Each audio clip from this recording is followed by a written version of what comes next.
Morning class, how are you all? I hope you are all good. So, as you know, we had started the chapter, okay, the French Revolution, and I told you many things regarding this chapter. This is very important, right? So, in this chapter, we will talk about the outbreak of the revolution.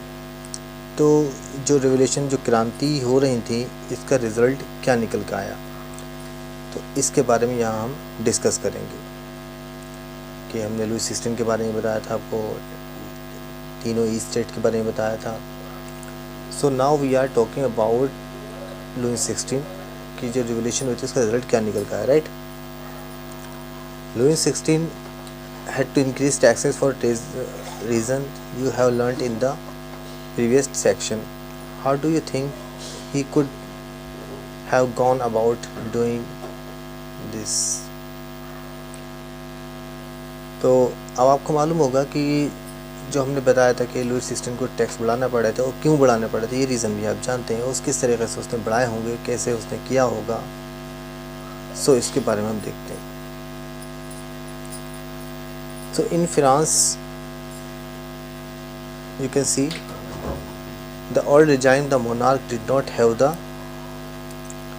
power to impose taxes according to his will alone. क्योंकि जो पहले monarchy system था, उसमें ऐसा नहीं था कि राजा, जो मोनार्क में राजा होते थे, किंग होते थे, वो अपने अकॉर्डिंग टैक्स लगा सकते थे, अपने अकेले के अकॉर्डिंग नहीं लगा सकते थे। Rather he had to call a meeting of the State General which would then pass his proposal for new taxes. तो उसमें ये जो मीटिंग के बाद दिया ना, थर्ड स्टेट हमने बताया था मीटिंग होती थी, उसमें first state, second state, third state के लोग आते थे, तो एक उन लोगों को बुलाया जाता था, और बुलाने के बाद एक मीटिंग होती थी, और इस मीटिंग में टैक्सेस के बारे में प्रपोजल रखा जाता था, ठीक है ना। सो द स्टेट जनरल, जैसे you can see the state general was the political body, right, to which the 3 state send a representative. ये भी हमने बताया था कि तीनों ई स्टेट के लोगों को उस मीटिंग के अंदर जाना पड़ता था।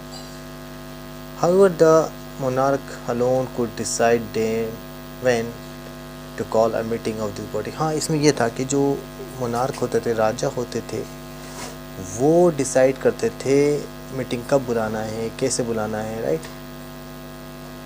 He had the authority. The last time it was done was in 1614, इस डेट में लास्ट मीटिंग हुई थी, राइट।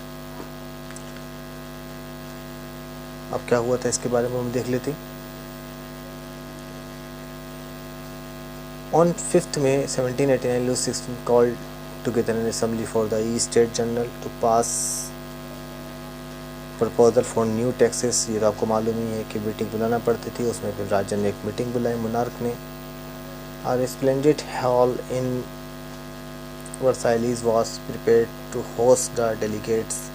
फिर एक वर्साइलीज के अंदर एक जगह में सारे होस्ट बिठा ले गए मीटिंग को प्रिपेयर करने के लिए।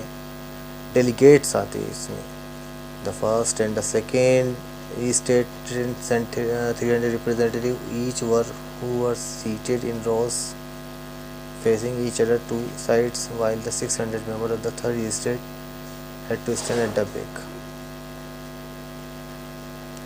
तो हर स्टेट के रिप्रेजेंटेटिव आए थे और रो वाइज बैठे थे 2 साइडों के अंदर, और जो 600 रिप्रेजेंटेटिव थे थर्ड स्टेट के, वो बिल्कुल पीछे रहते थे, खड़े रहते थे।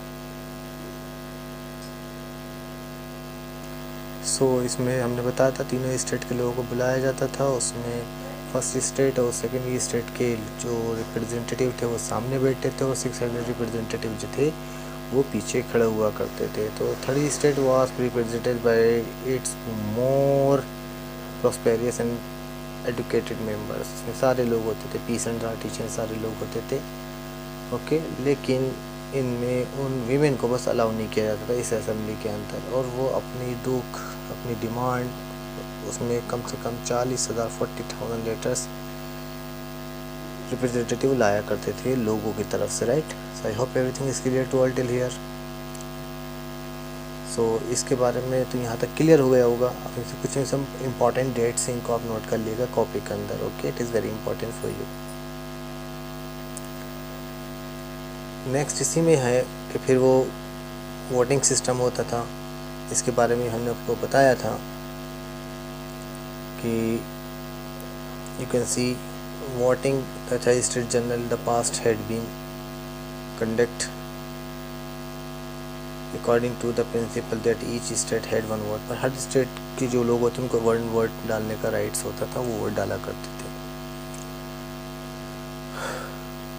और इसमें जो बताया गया था कि लुई 16 जो हैं वो प्रैक्टिस में सारे काम करवाया करते थे, राइट, उनके अकॉर्डिंग ही सारे काम हुआ करते थे। So this time Louis 16 was determined to continue the same practice, क्योंकि लुई 16 तो हुकूमत करना ही चाह रहे थे। और but the member of the third state demand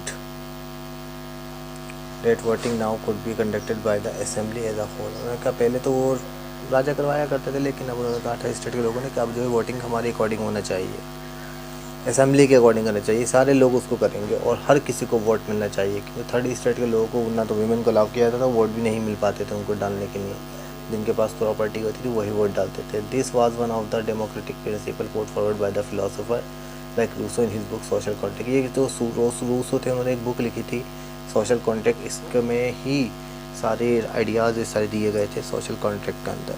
when the king rejected this his proposal member of the third state walk out of the assembly in protest. फिर जब राजा ने मना कर दिया कि नहीं हम नहीं मानेंगे इस प्रपोजल को, उन्होंने मना कर दिया, तो फिर जितने थर्ड स्टेट के लोग थे वो लोग इसी तरीके से सड़कों पे आना शुरू हो गए, उन लोगों ने स्ट्राइक करना शुरू कर दी, राइट। बस अब ये जो था the representative of the third state view themselves as spokesman for the whole French nation. अब उन्होंने कहा हम जो है खूब बोलना शुरू करेंगे, अपने डिमांड खुद लेंगे।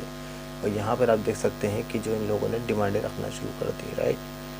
तो यहाँ तक हमने समझा कि on 20 June they assemble in the hall of the indoor tennis court in the ground of Versailles. तो वर्साइल के एक टेनिस कोर्ट है, उसके अंदर इन लोगों ने अपने एक असेंबल हुए, इकट्ठा हुए, और दे declared themselves a national assembly and swore not to disperse till they had drafted a constitution for France that would limit the power of the monarch।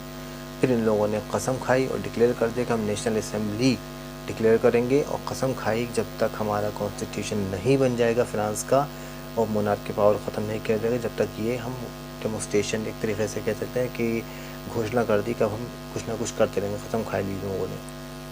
फिर इसमें और भी आ गया देवर लेड बाय द, इसमें दो नाम आए, इसको नोट कर लेगा, दिस इज़ वेरी इंपॉर्टेंट, मेरा भी और अबे सैव, ये जो थे मेरा भी और दो, इनकी लीडरशिप में सारे काम हुए। Was born in the noble family, was convinced of the need to do away with the society of feudal privileges. इन लोगों ने गाइड किया, जैसे गांधी जी गाइड किया करते थे, इसी तरह से लोगों ने भी गाइड किया। He brought out a journal and delivered powerful speeches to the crowds assembly at Versailles. जो भी लोग वर्साइल के अंदर, इस जगह का नाम है, इकट्ठा होते थे, उन लोगों में ये लोग स्पीचेस दिया करते थे और लोगों को बताया करते थे उनके राइट्स क्या हैं, राइट। तो यहाँ तक तो सारा क्लियर हो गया। इसमें हम थोड़ा सा बताएंगे एबेसियोस ओरिजिनली अ प्रीस्ट, वैसे तो ये प्रीस्ट है, पुजिस कहते हैं पुजारी को, राइट। और wrote an inflation pamphlet called what is the third state, उन्होंने थर्ड स्टेट के बारे में लिखा था, ओके। सो इसके बारे में हम नेक्स्ट टाइम में एक्सप्लेन करेंगे। I hope everything is clear to all till here, okay.